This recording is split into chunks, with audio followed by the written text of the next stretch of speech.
Vérissure, le numéro 1 des alarmes en France. Rendez-vous sur vérissure.fr pour votre demande de devis gratuit. Vérissure présente. Sud Radio, parlons vrai chez Bourdin, 9h-10h, Jean-Jacques Bourdin. Bien, après les discussions autour des alliances, qui sera le candidat de quel parti, dans quelle circonscription, c'était la semaine dernière, avec des regroupements parfois un peu surprenants, à droite comme à gauche. Aujourd'hui, nous commençons à parler des programmes. Enfin, d'ailleurs, parce que c'est ce qui compte pour les Français. Et le principal sujet, la principale préoccupation des Français, c'est évidemment le pouvoir d'achat. Donc, on fait des promesses partout. Le Rassemblement national en fait, le Nouveau Front populaire en fait, la majorité en fait. Regardons ces promesses avec deux invités ce matin. Virginie Martin, qui est politologue, professeure chercheuse à Kedge Business School, membre du Conseil économique, social et environnemental. Bonjour. Bonjour. Merci d'être avec nous. Avec et Bertrand plaisir. Martineau, haut fonctionnaire essayiste, ancien conseiller social de Nicolas Sarkozy. Bonjour. Bonjour. Bertrand Martineau, merci d'être avec nous tous les deux. Bon, avec qui commençons-nous ? Est-ce que vous avez remarqué des points communs entre les différents programmes et les différentes propositions économiques et sociales, Bertrand Martineau? S'agissant du bloc, on parle de 3 blocs, si j'ai bien compris. Donc, bon, même si c'est plus compliqué le bloc que ça. central, il est à construire, si j'ai bien compris. Il y a plusieurs blocs dans les 3 il y a plusieurs blocs dans les 3 qui sont pas particulièrement totalement structurés, on va dire. Oui. Le bloc central est sur la continuité, on va dire, c'est-à-dire il y a des mesures de plus là sur le triplement plus ou moins de la prime dite Macron. Et puis il y a aussi une complémentaire santé à 1 euro par mais jour. Qui est aussi dans la continuité. Pour ceux qui ne sont pas couverts. Mais qui est aussi dans la continuité puisque le dispositif existe, il s'agit de l'étendre en fait. Voilà. Donc s'agissant des deux autres blocs, donc à gauche et à droite, on va dire, pour simplifier, parce que c'est compliqué aussi à l'intérieur. Oui. Alors il y a des points communs. Alors même si encore une fois on va avoir le temps d'y revenir, c'est très bien. Il y a 3 grands points communs, on va dire, c'est que ce sont des programmes qui sont globalement très étatistes. C'est-à-dire qu'on parle pas d'entreprise, on parle pas de mécanismes de marché, on parle pas. Donc on a une vision de l'État qui est quand même très dirigiste. Il y a un point commun d'ailleurs, c'est bien que vous le souligniez, entre le Rassemblement national et c'est étatiste. Oui, alors voilà. On demande tout à l'État. Voilà, alors c'est protectionniste en tout cas. C'est protectionniste. Ça c'est aussi important. Voilà. C'est protectionniste, c'est-à-dire que l'un va nous protéger dans nos frontières plutôt nationales, l'autre veut aussi nous protéger dans nos frontières plutôt un peu élargies européennes, mais de toute façon les deux programmes du RN d'une part et du Front populaire d'autre part sont quand même protectionnistes, ça c'est évident, et ils mettent un point d'honneur dans les deux camps à dire il faudrait certainement un peu se calmer sur le libre-échange, et ça c'est aussi extrêmement important. C'est assez nouveau de remettre en cause un petit peu le libre-échange dans un contexte d'ultra-mondialisation évidemment, et les deux questionnent cette question du libre-échange. Donc c'est pas rien, c'est pas neutre, ce que évidemment ne ferait pas Gabriel Attal et ce bloc central. Alors par étatiste, je voyais aussi l'État par rapport au contrat, c'est-à-dire que l'État est omnipuissant, on appuie sur des boutons et puis ça suit.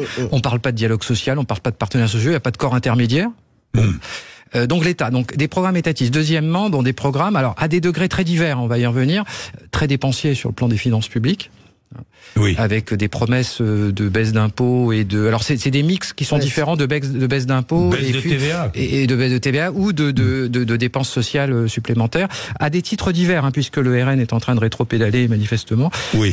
Mais bon, il y a globalement très dépensier. Et puis le troisième point commun, c'est une attention assez faible portée au mécanisme économique un peu élémentaire, c'est-à-dire j'y mettrais le protectionnisme. Bah oui, le protectionnisme, le libre-échange doit être maîtrisé, contrôlé, mais enfin c'est quand même une source de prospérité globalement. Alors j'ai vu l'inquiétude d'ailleurs des chefs d'entreprise, qu'ils soient très grands ou des petits chefs d'entreprise qui vont auditer, recevoir les représentants de ces 3 grands blocs jeudi, parce qu'ils commencent à s'inquiéter. Ben oui, parce que de toute façon, on sait bien que les contextes financiers, les milieux économiques, entrepreneuriaux, de toute façon, n'aiment pas l'incertitude. Oui. Ça, c'est certain. On le voit, les marchés boursiers sont assez nerveux en ce moment. Oui. On l'a vu depuis la dissolution, ça tremble ici ou là. Donc oui, c'est important quand même de les mettre au banc d'essai, à la fois certainement pour les challenger et c'est aussi quand même pour se rassurer. Mais je lisais aussi tout à l'heure, à propos des chefs d'entreprise, ils disent aussi, attention, tous ces gens auront certainement beaucoup plus besoin de nous que ce que nous, on va avoir besoin d'eux. Donc c'est aussi un rapport de force qu'ils instaurent. Et ça va être aussi intéressant à regarder, que ce soit les toutes petites entreprises, TPE, PME, que ce soit aussi les plus grands chefs d'entreprise, puisque là, il y a une pression du côté du RN de dire il faut inciter les grandes entreprises à augmenter les salaires. Alors, on va prendre, si vous voulez bien, une mesure commune quand même sur la baisse de la TVA, parce que le RN en parle, baisse de la TVA de 20% à 5,5 sur le carburant, l'électricité, le gaz et le fioul, et puis il y a aussi blocage des prix, côté blocage des prix, donc blocage des prix, ça veut dire blocage des prix de l'énergie aussi, du côté du nouveau Front populaire. C'est possible ou pas, ça ? Baisser les impôts, c'est toujours tout est possible. C'est l'État qui décide, là. Alors oui, baisser les impôts, c'est toujours possible. La question est de savoir ensuite quelle est la trajectoire des finances publiques qu'on choisit. On part d'une situation des finances publiques qui est quand même très très très contrainte, on va dire ça, et c'est pudique plus de 3 000 milliards de dettes. Et puis un déficit très important. Alors le niveau d'endettement en soi n'est pas forcément un problème si on a une trajectoire de finances publiques soutenable, constante, qui laisse penser à nos prêteurs, qui sont souvent des non-résidents, des marchés financiers, qui laissent espérer qu'on peut rembourser et qu'on peut payer les intérêts, et qu'on sera jamais en défaut. C'est ça le sujet. Et à partir de là, on peut vivre avec un niveau de dette très élevé, mais à condition d'être raisonnable sur la trajectoire. Or, effectivement, il y a certains programmes qui font que la trajectoire ne serait pas évidemment soutenable. Donc, pour répondre à votre question, des baisses d'impôts, on peut toujours les faire. La question est de savoir comment on les finance. Et on peut pas se contenter de dire par la croissance, parce que c'est comme ça. On est un peu dans la pensée magique quand même. Vous le pensez ? Oui. Pensée magique un peu ou... Alors c'est pas ça. C'est effectivement, il faut continuer à plaire à ceux qui achètent notre dette. Ça, c'est quand même très important. Si après, effectivement, on est en crise de dette... Il faut d'un côté continuer à plaire à ceux qui achètent notre dette et de l'autre côté répondre à l'inquiétude des Français sur le pouvoir d'achat. C'est certain, on est d'accord. On est d'accord. Maintenant, on sait aussi que mécaniquement, aujourd'hui, tous les prix des énergies sont en train quand même de se réguler. Naturellement, si je puis dire. Voilà, ça baisse un peu. L'année prochaine, ça ira encore mieux, etc. Donc, l'affolement aussi sur l'énergie va aussi se calmer. Et la pression, du coup, sur le pouvoir d'achat va se faire aussi moins importante. Sur les impôts, quand même, je voudrais dire qu'il y a quand même des trajectoires un peu différentes, je trouve, sur les trois blocs. Allez-y. Déjà, le gouvernement, en la personne d'Attal, promet vraiment pas de hausse d'impôts. Ça, c'est quand même très important chez lui. Ça a toujours été un peu leur trajectoire. Au contraire, le nouveau Front populaire, là, c'est des impôts énormes et excessivement élevés. Pour les plus riches. Alors, les plus riches. Les plus riches, pour être très précis, c'est plus de 4 000 euros par mois. Oui, 4 200, je crois. Voilà, exactement. Alors, ça fluctue entre 4 000, 4 500. Voilà, on est à peu près dans cette fourchette. Donc là, les impôts augmenteraient de manière très importante, avec des tranches différentes, etc. Et sur le RN, sur la question des impôts, ils sont un petit peu moins, ils sont un petit peu en même temps, on va dire, pour le coup. Entre deux. Voilà, c'est ça, un peu entre deux. Et ils sont surtout sur cette affaire de baisse de TVA, où là, évidemment, c'est de l'impôt que l'État ne recueille plus par définition. Oui. C'est pas tout à fait les mêmes entrées, si je puis dire. Bertrand Martineau. Oui, les baisses de TVA qui sont promises par le RN. Alors sur l'énergie, on avait chiffré à l'Institut Montaigne en 2022. Alors c'est les mêmes programmes, donc c'est facile. Les chiffrages ont déjà été faits. On l'avait chiffré à peu près 10 milliards. Bon. Ça coûte 10 milliards. À peu près. Par an. Ah bah oui. Oui. Oui, c'est bien le problème. D'ailleurs, si c'était one shot, comme on dit, ce serait plus facile. Donc voilà. Alors ensuite, il y a les baisses de TVA sur les produits de première nécessité. Oui, mais ça c'est abandonné. Oui, il semblerait que ce soit abandonné. Voilà, parce que on est dans une situation où il commence. Alors le RN très clairement et LFI très dans mezza voce, on va dire. Il commence un petit peu à avoir un plan en deux parties, c'est-à-dire l'urgence, se rendre compte de la réalité des choses, si j'ai bien compris. Pas cher. Donc j'ai entendu ce matin Yohann Bardella qui parlait de ce qu'il ferait sur les retraites. Oui. Ça devient très clair. Ce qu'il ferait sur les retraites dans un premier temps, c'est élargir un tout petit peu le dispositif carrière longue, et il a même chiffré que ça coûterait 1,5 milliard. Alors effectivement, 1,5 milliard, c'est l'épaisseur du trait. Enfin, c'est pas un enjeu. Bon. Et donc j'ai l'impression que dans les deux cas, on commence à avoir un fusil à deux coups, c'est-à-dire d'abord quelques mesures d'urgence qui, comme par hasard, standard ne coûterait pas grand-chose. Et ensuite, bien sûr, ce serait sur 5 ans. Oui. Et puis il y a l'échéance 2027. Donc bref. Et puis, oui. Voilà, on est en train un peu de noyer le poisson, j'ai l'impression. Bon. Voilà. On noie le poisson. Ah, attendez, je vais vous donner la parole. Il est 10h moins le quart, à tout de suite. Vérissure, le numéro 1 des alarmes en France. Rendez-vous sur vérissure.fr pour votre demande de devis gratuit. Vérissure présente.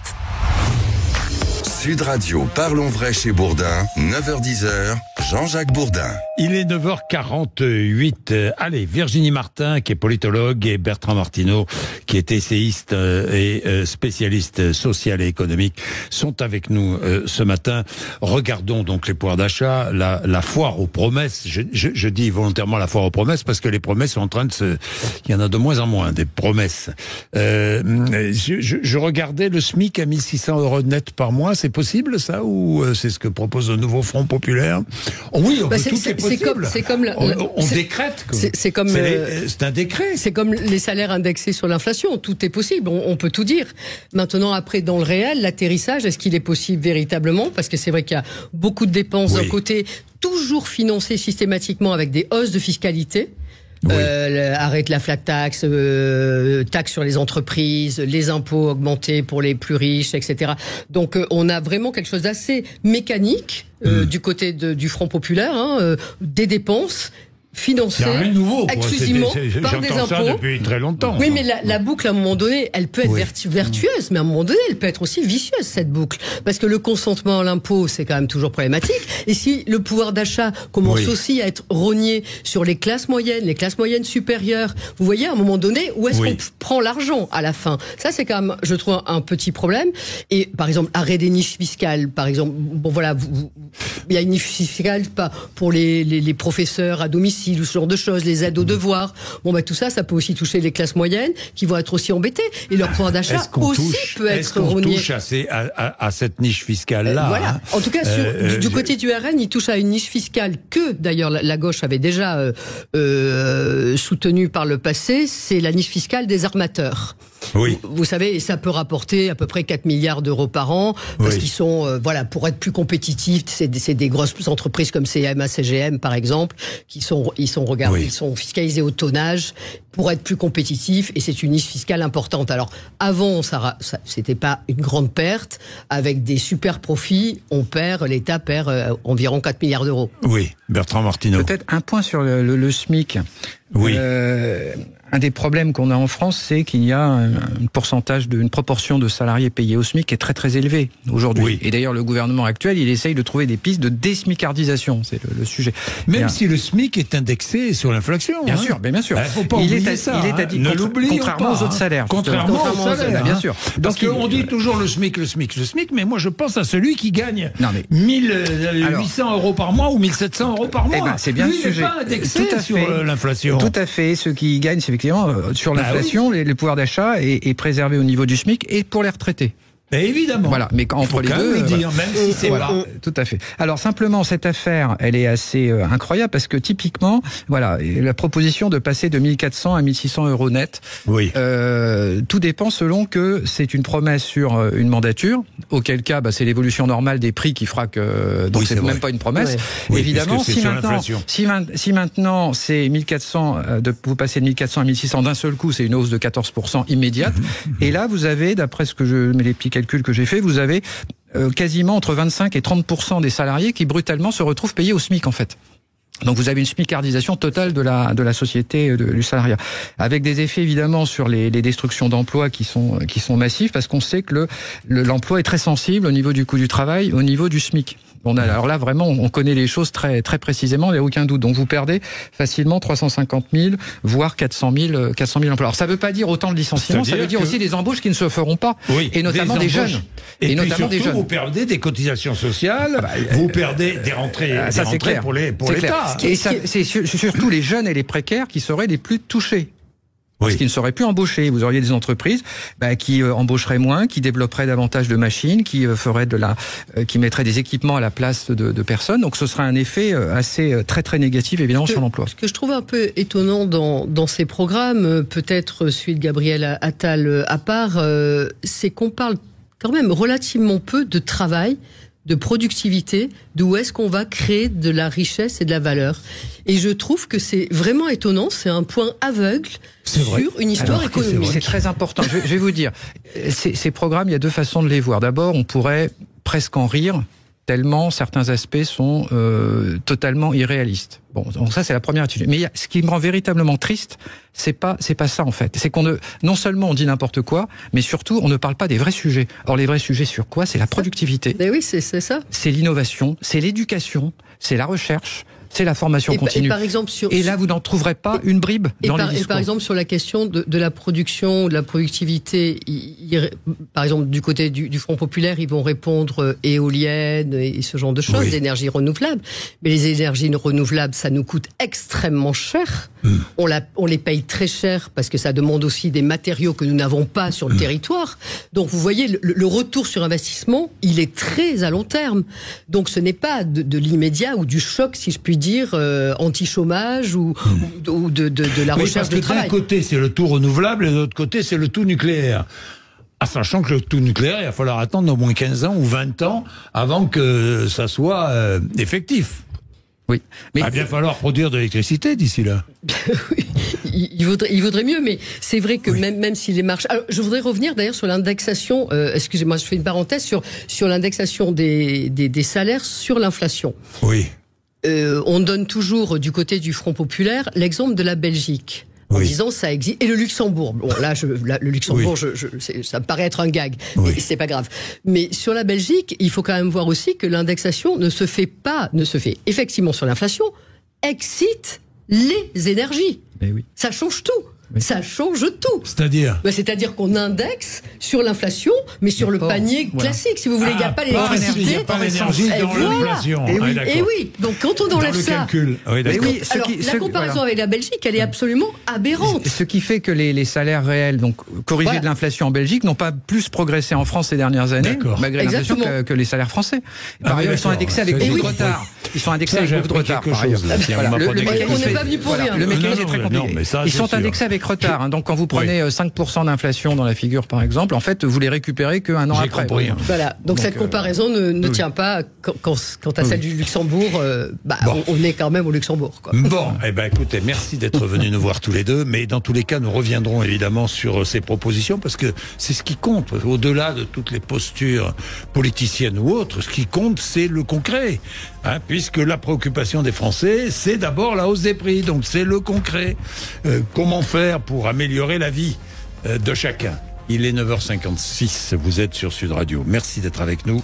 Tout de suite, Sud Radio Média avec Édouard Dupré, qui est président de Cali Productions et qui vient présenter Sous la scène, le téléfilm dont on parle beaucoup, le film dont on parle beaucoup et qui est diffusé sur Netflix. Il est 9h56. Sud Radio, parlons vrai chez Bourdin, 9h-10h, Jean-Jacques Bourdin. Avec Vérissure, le numéro 1 des alarmes en France. Rendez-vous sur vérissure.fr pour votre demande de devis gratuit.